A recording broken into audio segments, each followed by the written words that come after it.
비번에 나온 의미의 발견도 있고 공동체 브랜드가 공동체 이바지해야 된다라는 그런 일반적인 메시지가 있는 것 같은데 브랜드까지 생각하지 않더라도 제 개인적인 삶을 생각해보면 혼자 잘나서 성공하는 사람은 아무도 없거든요. 자수성가라는 표현조차 사실 맞지 않는 게 어떤 자수성가하는 사람이 있을 때 물론 본인의 노력이 굉장하겠지만 적어도 교육은 어디선가 공교육이 아니더라도 주변 누군가의 지인이든 지식을 습득할 수 있는 책이 됐건 어떤 플랫폼이 됐건 공적 자원이나 어떤 사적인 기업이 만들어놓은 어떤 인프라를 통하건 어떤 휴먼웨어, 소프트웨어, 하드웨어의 도움을 안 받고 자라는 사람은 아무도 없습니다.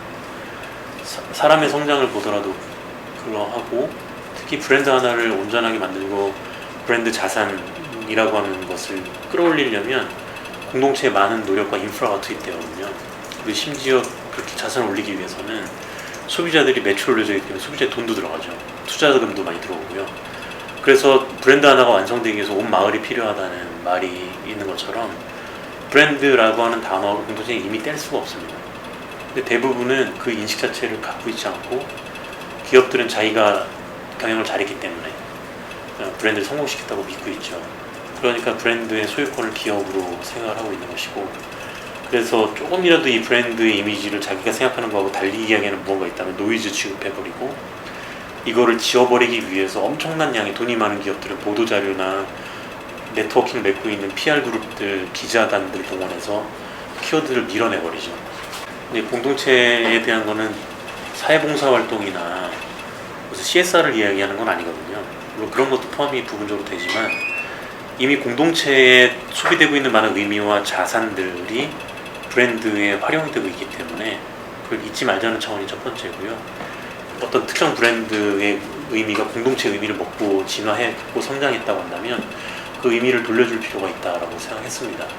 그래서 공동체에 필요한 의미를 수혈받지 못했던 소비자들이 있거나 기업들은 이미 많은 유통망을 확보하고 있기 때문에 브랜드를 통해서 의미를 전달하는 것은 일반 개인이나 학계에서 하고자 하는 강단에서 학문을 하거나 하는 그 연구자들보다도 훨씬 더 유리하다고 생각했거든요. 그런 의미에서 공동체를 이야기해봤고요. 정리하자면 기업이 운영하고 키우고자 하는 브랜드들이 공동체의 어떤 그런 것들을 받고 성장해 왔기 때문에 그걸 조금이라도 갚아주자, 환원하자. 그리고 환원이 막 기부 활동을 의미하는 것이 아니라 판매 활동에 있어서도 판매할 때 그저 그런 전혀 제품 컨셉이나 뭐 사람들이 원하는 의미도 아닌데 그냥 좀 비키니 같은 거 입고 나와갖고 뭐 자동차 막 이렇게 카 레이싱 걸들 뭐 나오거나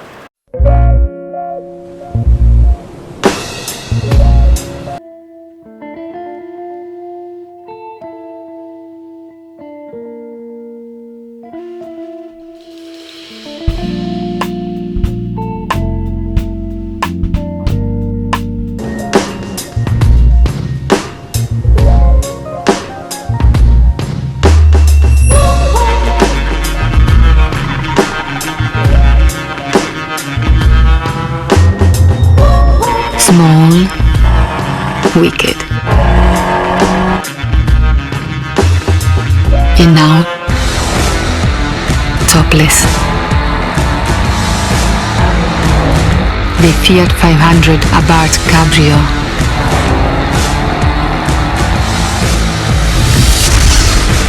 이런 전혀 의미를 되갚아주지 못하는 방식이거든요. 적어도 그런 의미 연관성이 없는 작업들 하지 말고 소비자들한테 이 자동차 진짜 어떤 의미로 활용돼야 극대화될 수 있는지 삶에서 이런 것들을 기획해서 해주자는 거죠. 뭐 비타민C를 하나 팔더라도 비타민C가 사실상 뭐 99% 비타민C라고 하더라도 예를 들면 마세로라 잎에서 추출했던 어떤 크로마토그래피 촬영을 하면 뭐 이렇게 동그라미에 가시 같은 게 있거든요. 이렇게. 근데 99% 비타민C는 그 원형질의 모습에서 가시가 제거되는 동그라미 모양이에요. 근데 몸에 들어오면 사실은 이 99%를 액티베이션, 활성화시키는 1%의 가시 같은 것들이 없으면 이게 몸에서 기능을 안 합니다. 그럼 비타민C가 내 몸에서 활성화되기 위해서는 내 몸에 이미 그런 무언가 촉매가 있거나 혹은 그것을 갖고 있는 음식물을 같이 섭취해야 되거든요. 이런 정보를 알려주자는 거죠. 물론 광고의 맥락으로 보면 브랜드 이름 하나를 심어주기도 사실은 버겁습니다. 머리부터 발끝까지 오로나면서 오로나면서 오로나면서 건강하고 활기차게 오로나면서 오로나면서 오로나면서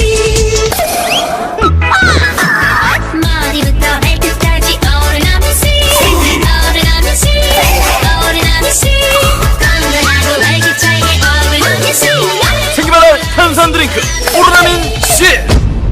그 하나의 단어나 컨셉을 꽂아 넣어서 기억에 남기는 것도 버거운 작업이긴 합니다만, 하지만 요즘에는 SNS 통해서도 충분히 하고자 한다면 인스타그램이나 좀 한물 가긴 했지만 페이스북 같은 매체를 통해서도 포스트는 하나라도 최소한 올릴 수 있잖아요. 그런 거라도 노력을 해보자는 거예요.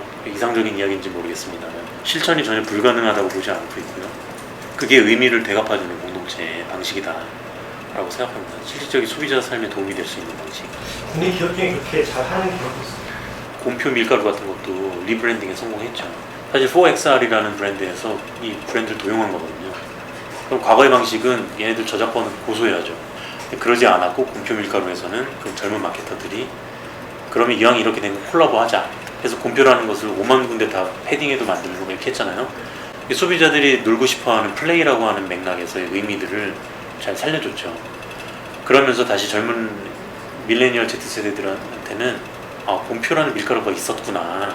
새로 다시 뉴니스를 창출했고, 곰표라고 하는 브랜드의 소비층들을 계속 젊게 만들어가는, 빙그레라는 브랜드도 최근에 지코 같은 가수하고 꽃게랑 브랜드를 이제 꽃뜨게랑 이렇게 해서 완벽하게 새롭게 꽃뜨개랑 느낌있게 멋지게 꽃뜨개랑 꽃뜨개랑 이 마음을 쏙 들게 꽃뜨개랑 그런 게 어딨게 꽃뜨개랑 꽃뜨개랑 꽃뜨개랑 꽃뜨개랑 꽃뜨개랑 꽃뜨개랑 꽃뜨개랑 꽃뜨개랑 꽃뜨개랑 꽃뜨개랑 꽃뜨개랑 바이 빙그레. 마치 어떤 오뜨꾸띠르의 이미지를 주고 다양한 시도를 많이 하고 있습니다. 과거에 또 빙그레 바나나 우유도 하트 빨대부터 여러 가지만 만들어서 소비자들이 이 제품 즐길 수 있는 다양한 행복한 시간들을 만들어냈죠. 이런 것들이 다 그런 사례라고 봅니다.